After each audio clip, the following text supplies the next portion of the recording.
history of the house. So, tell us the story of this house. The house was built in the late 1860s or 1870s originally. The wood addition was made in 1882, and when we bought the house, it was in pretty poor condition. The porches were falling out or off, and the structure was, it was a good stone structure, so it was worth trying to preserve and so that's what we tried to do, was return it back to its originality and keep it in its historic nature. And it looks like a lot of the antiques in this house are local. A lot of the antiques have been collected locally, and some were in the house when we bought them, and then different pieces came available, and to keep them locally, we've made available to be able to display and use as well. Yeah, it's like a living museum. I wanted to ask you if you can tell us just a little bit about how the house came to be built.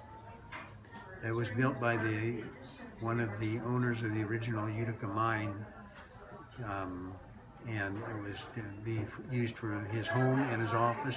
Later on, the Utica Mine Company used it continuously for their superintendents and for the office until the gold prices went down and they quit operating. Then they rented it out for a number of years. The Department of Forestry used it. I say Department of Forestry because in 49 and 50, I think that's what it was called, 1949, until they moved to a new station up in Aldeville. And it was rented out for a number of years until a couple from Los Angeles, who was the head electrician for NBC in Hollywood, bought it, and they were going to restore it and never really got the job completed. And then we bought it in 1982 and tried to and did continue the production of getting it finished. Oh, that's beautiful. Yeah. Thank you for sharing the story.